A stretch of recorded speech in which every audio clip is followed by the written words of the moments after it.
Malam itu, di kamar pengantin hotel mewah di pusat Jakarta, aku berdiri membeku saat Rian, sahabatku sejak SMA, tiba-tiba memelukku dan mencium bibirku dengan penuh gairah. Andi, aku mencintaimu bukan sebagai sahabat, bisiknya pelan, napasnya hangat menyentuh pipiku, sementara Sinta, istri baruku, tidur lelap di ranjang besar dengan gaun pengantin yang masih setengah terlepas. Aku mendorong dadanya keras, jantungku berdegup kencang seperti mau meledak, tapi kaki ini tak bisa bergerak mundur. Lampu kamar yang redup memantulkan bayangan kami di cermin besar, dan aroma bunga melati dari pesta tadi masih menempel di jas pengantinku. Baru beberapa jam lalu, aku berdiri di altar gereja Katedral Jakarta dengan senyum palsu, mengucapkan iya di depan ratusan tamu. Keluargaku yang tradisional dari kampung di Bogor tersenyum bangga. Ayahku, seorang pensiunan pegawai negeri, sudah berulang kali bilang, laki-laki harus punya istri, Andi. Jangan bikin malu nama keluarga. Sinta, gadis cantik tetangga kampung yang sudah dikenal sejak kecil, memegang tanganku erat sepanjang resepsi. Semua orang bilang kami pasangan sempurna. Tapi di balik itu aku selalu merasa ada yang hilang.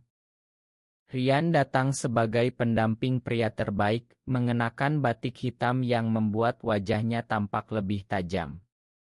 Kami berteman sejak kelas 10, selalu bersama dari main bola di lapangan sekolah sampai kuliah di Universitas Indonesia. Dia tahu semua rahasiaku, kecuali satu. Aku tak pernah berani mengakui bahwa setiap kali dia tertawa, dada ini terasa sesak. Malam ini, setelah pesta usai dan Sinta kelelahan, Rian bilang ingin bicara sebentar di kamar. Aku pikir dia mau memberi nasihat pernikahan. Ternyata ini. Aku gila, ya, kataku sambil mundur sampai punggungku menyentuh dinding dingin. Suaraku bergetar. Rian menatapku dengan mata yang sudah basah. Sudah 10 tahun, Andi. Aku tahan diam karena takut kehilanganmu. Tapi melihatmu menikah hari ini aku tak sanggup lagi. Tangannya masih memegang lenganku hangat dan gemetar. Di luar jendela, lampu-lampu Jakarta berkelap-kelip seperti ribuan mata yang mengawasi. Aku ingat betapa seringnya kami menghabiskan malam di kosan kecil kami dulu, berbagi cerita sampai pagi, tapi tak pernah sekalipun aku berani menyentuh topik ini. Sinta menggeliat pelan di ranjang. Aku panik. Kamu harus pergi sekarang, Rian. Tapi dia tak bergerak. Kalau kamu benar-benar bahagia, aku akan mundur. Tapi aku lihat matamu tadi di altar. Kamu tak bahagia, Andi. Kamu cuma takut. Kata-katanya seperti pisau yang menusuk tepat di dada. Aku menutup mulut dengan tangan, mencoba menahan air mata yang sudah menggenang. Di luar, suara klakson mobil malam Jakarta terdengar samar, mengingatkanku bahwa dunia di luar sana tak akan pernah mengerti. Akhirnya aku menarik tangannya dan membawanya keluar lewat pintu belakang kamar. Kami berjalan cepat menyusuri koridor hotel yang sepi, jas pengantinku masih lengket karena keringat dingin. Di lobi bawah, angin malam Jakarta yang hangat menyambut kami. Rian berhenti di bawah pohon palem besar di depan hotel. Aku tak minta kamu jawab sekarang. Tapi besok pagi, kalau kamu sadar bahwa ini salah, telepon aku. Dia memelukku sekali lagi, kali ini lebih pelan, seperti pelukan sahabat biasa. Tapi aku tahu, semuanya sudah berubah. Aku kembali ke kamar dengan langkah gontai. Sinta masih tidur. Aku duduk di sofa panjang, memandang langit-langit kamar yang berhiaskan lampu kristal. Malam pengantin yang seharusnya penuh kebahagiaan justru menjadi malam paling panjang dalam hidupku. Pikiranku berputar-putar antara wajah ayahku yang bangga, senyum Sinta di altar, dan bibir Rian yang masih terasa di bibirku. Aku tak bisa tidur. Saat ajar mulai menyusup lewat tirai, aku sudah tahu. Aku tak bisa kembali ke kehidupan lama. Pagi harinya, Sinta bangun dengan senyum manis. Kamu kelihatan lelah, Mas. Malam tadi capek ya? Dia mendekat ingin memeluk, tapi aku mundur. Kita perlu bicara, Sin. Suaraku serak. Matanya langsung berubah khawatir. Di luar jendela, Jakarta sudah ramai dengan suara motor dan klakson. Aku menarik napas dalam. Aku tak bisa melanjutkan ini. Kata-kata itu keluar begitu saja, seperti bom yang meledak di pagi yang cerah. Sinta terdiam, tangannya menutup mulut. Air matanya jatuh tanpa suara. Aku tak berani menatapnya lama. Aku ambil ponsel dan keluar kamar sebelum dia sempat bertanya lebih jauh. Di koridor, aku menelepon Rian. Kamu di mana? Tanyaku. Masih di lobi hotel. Aku tak pulang semalam. Suaranya tenang, tapi aku tahu dia juga tak tidur. Aku turun dengan lid, jas pengantin masih melekat di badan. Begitu pintu lift terbuka, Rian sudah berdiri di sana, mata kami bertemu. Tak ada kata yang terucap. Kami hanya berjalan keluar hotel bersama, meninggalkan segalanya di belakang. Kami naik taksi menuju apartemen kecil Rian di kawasan Kemang. Sepanjang jalan Jakarta pagi yang sibuk terasa asing. Aku memandang gedung-gedung tinggi yang dulu kami impikan bersama saat kuliah. Apa yang akan terjadi sekarang? Tanyaku pelan. Rian memegang tanganku di kursi belakang taksi. Kita hadapi bersama, Andi. Seperti dulu. Tapi aku tahu kali ini tak seperti dulu. Ini adalah awal dari segalanya yang baru, dan aku takut sekaligus lega. Di apartemen, Rian membuat kopi hitam seperti biasa. Kami duduk di balkon kecil menghadap jalan raya. Aku minta maaf sudah bikin malam pengantimu rusak, katanya sambil tersenyum miris. Aku menggeleng. Kamu justru menyelamatkanku. Kami bicara panjang lebar tentang masa lalu. Tentang bagaimana Rian selalu menolak pacaran karena hatinya sudah penuh denganku. Tentang aku yang mencoba normal dengan berkencan dengan perempuan demi keluarga. Air mata kami jatuh bergantian. Tiba-tiba ponselku berdering. Ayah. Aku tak angkat. Pesan masuk dari Sinta, kamu di mana? Keluargamu sudah tahu. Mereka marah besar. Jantungku berdegup lagi. Realita mulai menghantam. Tapi tangan Rian di bahuku memberi kekuatan. Kita akan hadapi satu persatu. Pagi itu, di balkon apartemen kecil di Kemang, aku mulai belajar bahwa hidup tak selalu sesuai rencana. Dan untuk pertama kalinya, aku merasa hidup. Siang itu, aku dan Rian masih duduk di balkon ketika pintu apartemen diketuk keras. Aku membuka, dan di depan sudah berdiri ibuku dengan wajah pucat, diikuti kakakku yang memandangku seperti melihat hantu. Andi, apa yang kamu lakukan? Sinta menelepon kami pagi-pagi. Katanya kamu pergi begitu saja, suara ibuku gemetar. Aku tak bisa berkata-kata. Rian berdiri di belakangku, tangannya menyentuh punggungku pelan untuk memberi kekuatan. Kami duduk di ruang tamu kecil. Ibuku menangis sambil memegang tasnya. Kamu sudah menikah kemarin, Nak. Ini bukan main-main. Ayahmu di rumah tak bisa tidur semalaman. Dia bilang nama keluarga kita tercemar.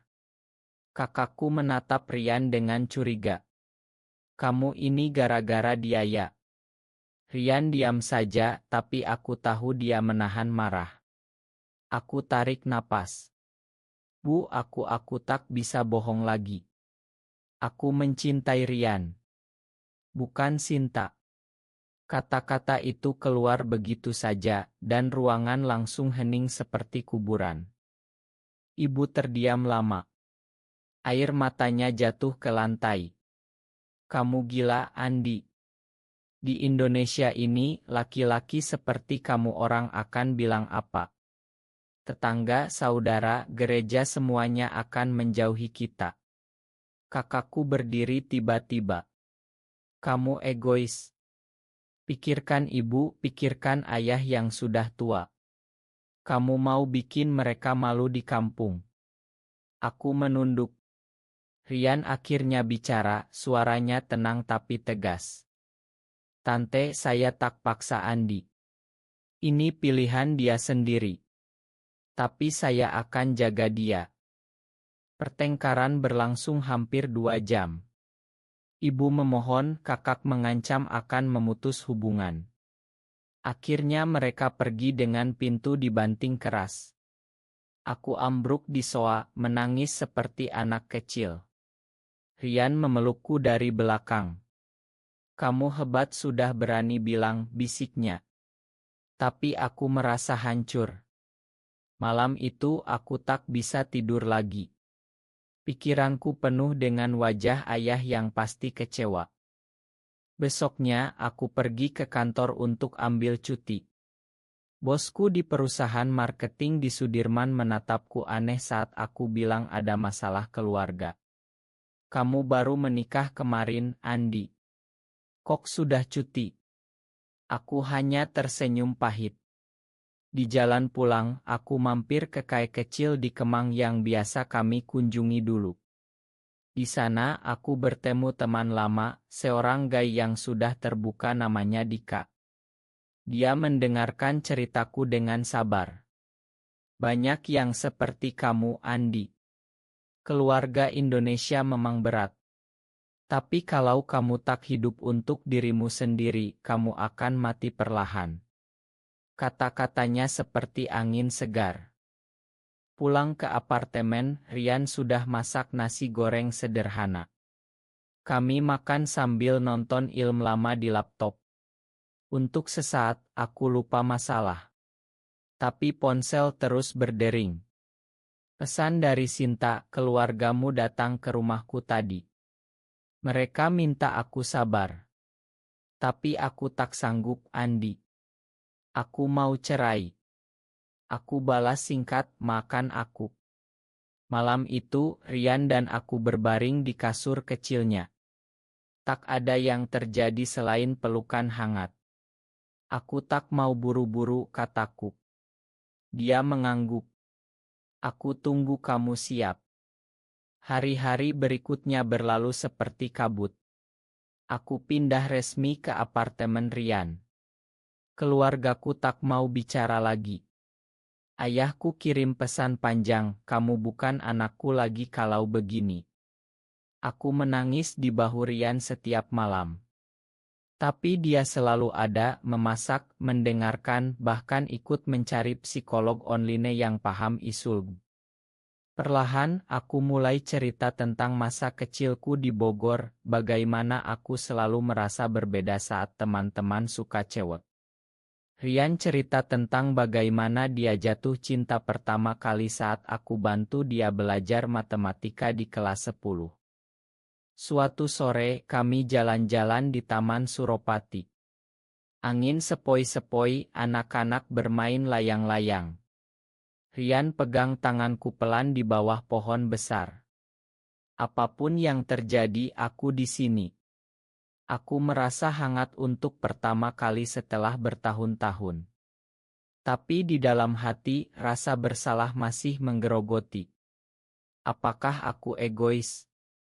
Apakah aku menghancurkan hidup Sinta demi kebahagiaan sendiri?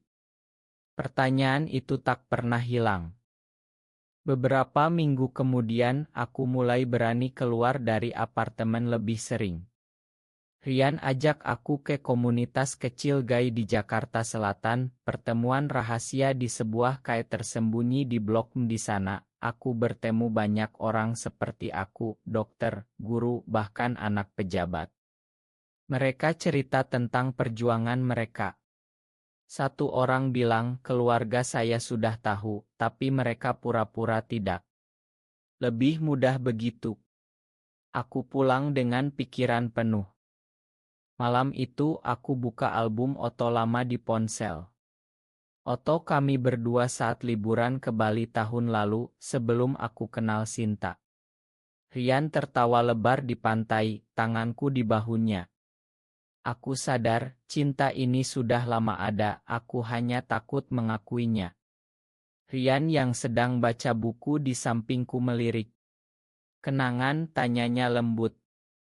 Aku mengangguk dan cerita tentang betapa aku iri saat dia pacaran dulu, meski singkat. Dia tersenyum. Aku cuma pura-pura supaya kamu tak curiga. Tapi kebahagiaan kecil itu tak bertahan lama.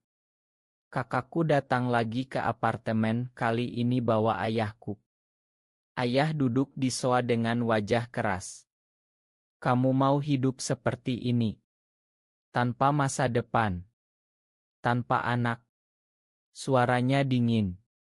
Aku coba jelaskan bahwa aku masih bisa sukses di kerja. Tapi ayah hanya menggeleng. Kamu bikin ibumu sakit. Dia tak mau makan sudah 3 hari. Kata-kata itu seperti batu besar di dada. Rian berdiri di dapur, tak ikut campur, tapi aku lihat tangannya mengepal. Setelah mereka pergi, aku ambruk. Rian memelukku lama. Mereka butuh waktu, Andi.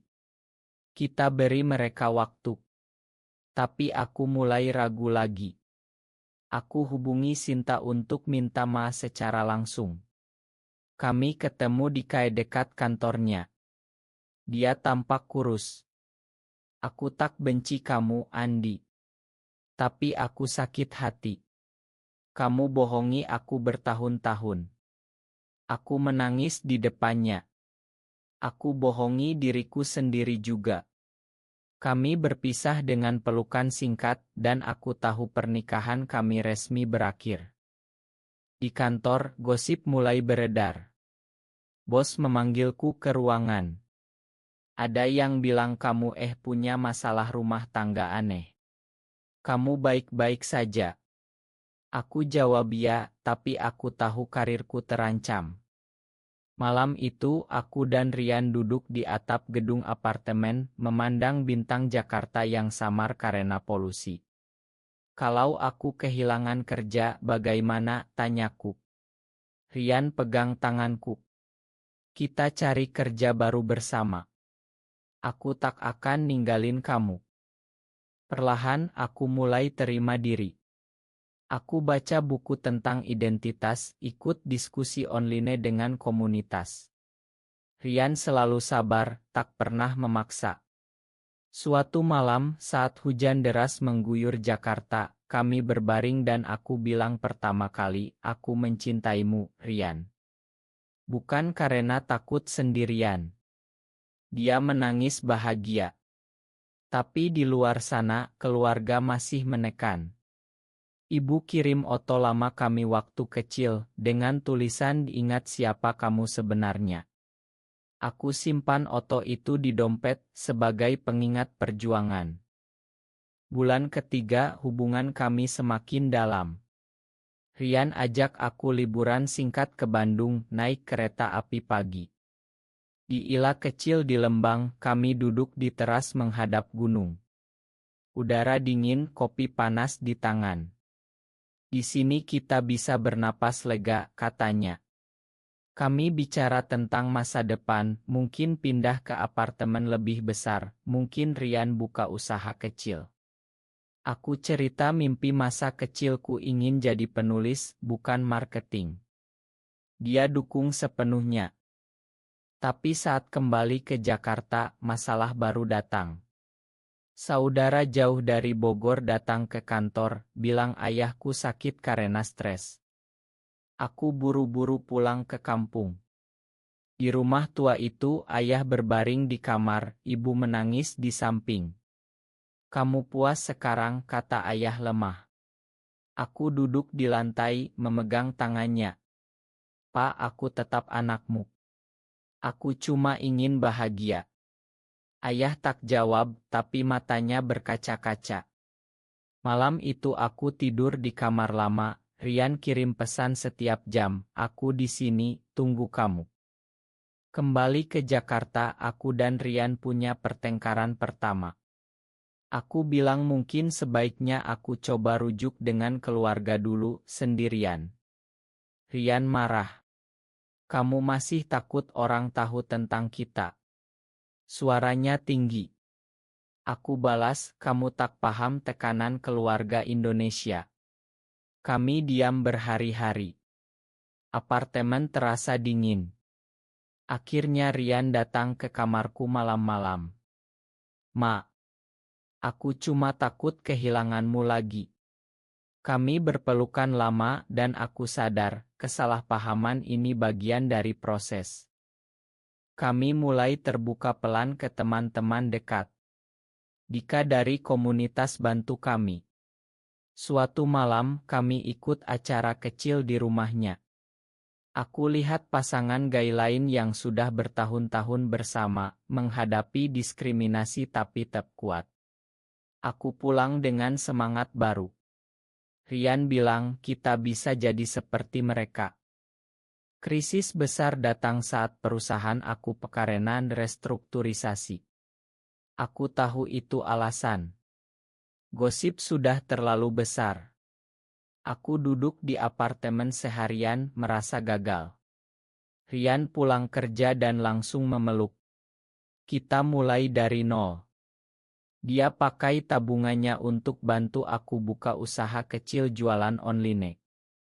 Tapi tekanan keluarga semakin kuat. Ibu datang lagi, kali ini sendirian. "Ayahmu masuk rumah sakit. Dia bilang kalau kamu tak balik ke Sinta, dia tak mau diobati." Aku hampir patah. Malam itu aku hampir pergi ke rumah Sinta. Rian tahu dan menghentikanku di pintu.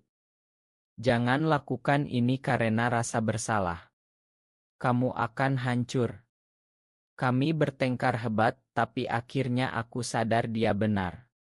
Aku telepon ibu, aku akan jenguk ayah, tapi aku tak bisa kembali ke kehidupan lama. Kunjungan ke rumah sakit penuh air mata. Ayah memandangku lama. "Kamu sudah dewasa. Pilih jalanmu." Kata-kata itu seperti beban yang terangkat. Setahun kemudian, aku dan Rian sudah punya apartemen baru di Tebet. Usaha kecilku berkembang dan aku mulai menulis cerita di blog rahasia tentang perjalanan ini.